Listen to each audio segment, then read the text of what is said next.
ये इन शिकारी बर्ड्स के खाने का टाइम है।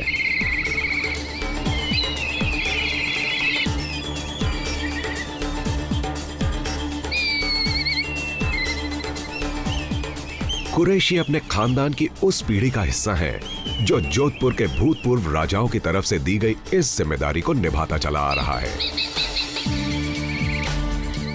ये एक अहम जिम्मेदारी है क्योंकि ये बर्ड्स मेहरानगढ़ की लोक कथाओं का हिस्सा हैं।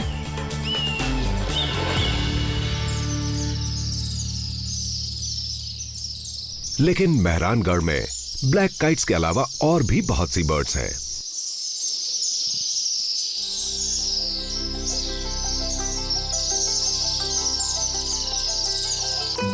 ब्लैक काइट जैसी बड़ी शिकारी चिड़िया के मुकाबले ये बर्ड्स तिनके जैसी दिखाई देती हैं, लेकिन ये बहुत ही खास है। इन्हें स्विफ्ट्स कहा जाता है और इसकी वजह है कि ये बहुत तेज हैं।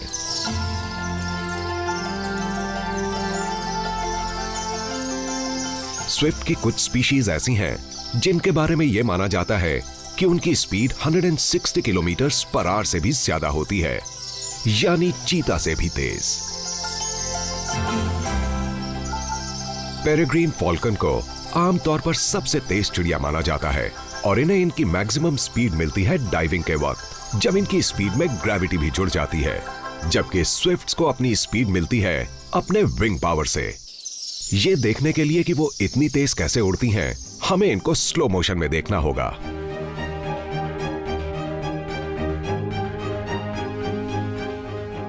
इनके लॉन्ग कर्व विंग से इनकी छोटी सी बॉडी को पावर मिलती है, जिसकी लंबाई 5 इंच और वजन 25 ग्राम होता है, यानी लगभग 1 चम्मच नमक के बराबर। लेकिन स्विफ्ट के लेग्स बहुत वीक होते हैं। ये दूसरी बर्ड्स की तरह जमीन पर आकर टेक ऑफ नहीं कर सकती, इसलिए ये अक्सर उड़ती रहती हैं। ये खाते, पीते, सोते और कई बार तो मेटिंग के वक्त भी उड़ती रहती हैं।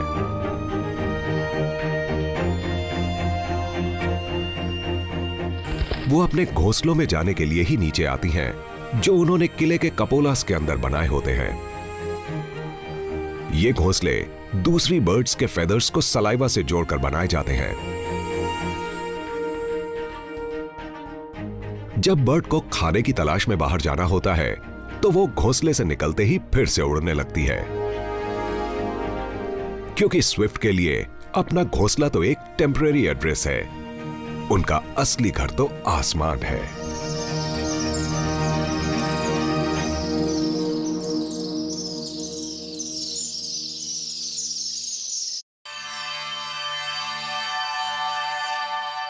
बारिश के कई महीने बाद भी थार रेगिस्तान में पानी की कोई कमी नहीं है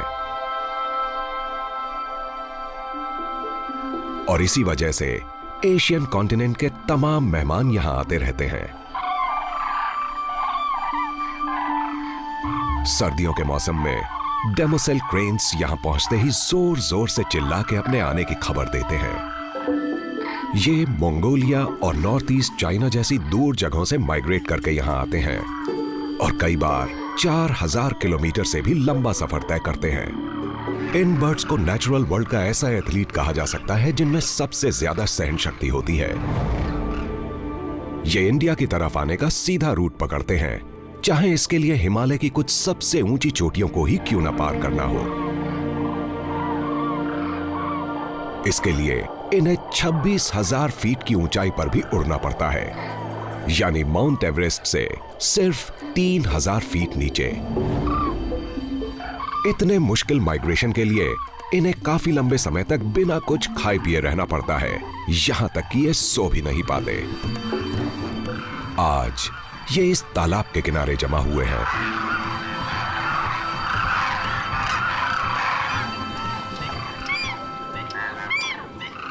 थार में माइग्रेट होकर आई ये डेमोसेल क्रेन्स हजारों का झुंड बनाकर रहती हैं।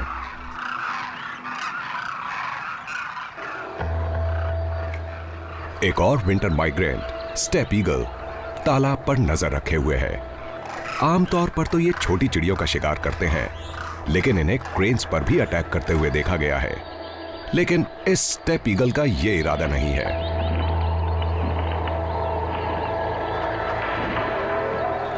क्रेन्स झुंड में खुद को सुरक्षित महसूस करते हैं, लेकिन फिर भी हमेशा सावधान रहते हैं क्योंकि रेगिस्तान शिकारियों से भरा पड़ा है। ये प्यासे हैं, लेकिन पहला कदम कौन आगे बढ़ाएगा? एक बहादुर क्रेन सबसे पहले आगे बढ़ता है। लीडर मिलते ही बाकी उसके पीछे पीछे चल देते हैं।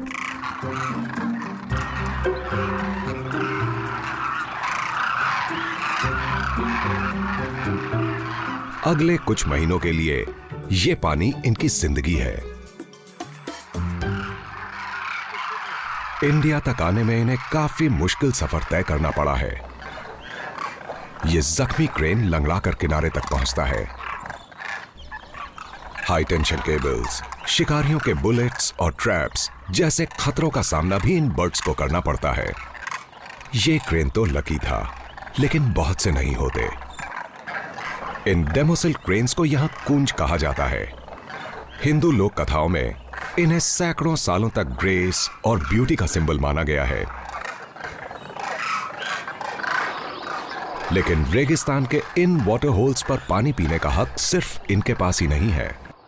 काले हिरण का एक झुंड भी यहां पानी पीने आ रहा है। क्रेन की ही तरह इन खूबसूरत काले हिरण का भी हिंदू माइथोलॉजी में जिक्र है। इसे लॉर्ड कृष्णा के रथ को खींचने वाला भी बताया गया है, लेकिन इसके बावजूद ये शिकारियों की नजरों से बच नहीं पाते। लगातार शिकार की वजह से इनकी संख्या घटकर कुछ हजार तक ही रह गई है। कभी ये पूरे इंडिया में पाए जाते थे। आज थार उन बचे खुचे इलाकों में से है जहां ये पाए जाते हैं। झुंड में बहुत सी ब्राउन कोटेड फीमेल्स होती हैं, जिनका मुखिया एक ताकतवर मेल होता है। अपने ब्लैक विंटर कोट में इतराता वो सभी फीमेल्स को अपने काबू में रखता है।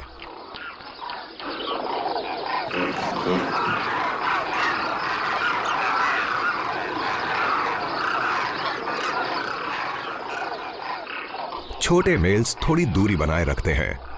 उन्हें झुंड की फीमेल के साथ मेट करने का हक पाने के लिए लड़ना होगा। लेकिन मुखिया मेल के 2 फीट लंबे सर्पीले सींग लड़ाई में बहुत खतरनाक साबित हो सकते हैं। टूटी हुई सींग वाला छोटा हिरन बहुत डरा हुआ है। ऐसा लगता है कि लड़ाई के दौरान उसकी ये सींग टूट गई होगी। शाम होते ही काले हिरण खुले मैदानों में चले जाते हैं, जबकि डेमोसेल क्रेन्स अब भी पानी में रुके रहते हैं। अब भी यहां पर खाने की भरमार है। इस वक्त रेगिस्तान में रहने वाले जीवों को फिक्र करने की कोई जरूरत नहीं, क्योंकि थार की गर्मी अभी आई नहीं है।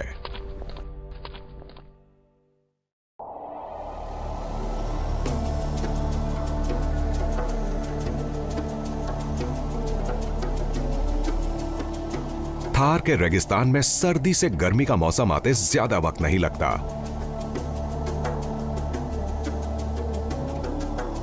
मार्च के महीने में दिन का तापमान लगभग 40 डिग्री सेंटीग्रेड तक पहुंच जाता है। इसके लिए भी जीव अपने आप को ढाल लेते हैं, चाहे बड़े हों या छोटे।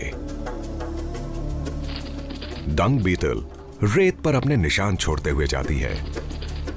इससे पहले कि रेत बहुत ज्यादा गर्म हो, यह अपना सफर पूरा कर लेगी। रोहिडा या डेजर्ट टीक ट्री फूलों से भरा पड़ा है, मानो गर्मी का उसके ऊपर कोई असर ही ना पड़ा हो। इसके फूल यहां रहने वाले बहुत से जीव जंतुओं के लिए फूड सोर्स हैं।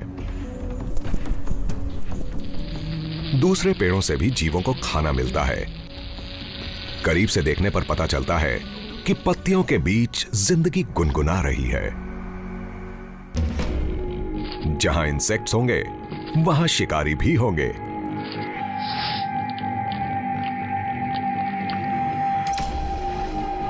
लेकिन शिकारी भी शिकार बन सकता है। एक ग्लॉसी बेलीड रेसर रेगिस्तान का सर्वे करता है। यह दूसरे सांपों के मुकाबले बहुत छोटा और कम जहरीला होता है।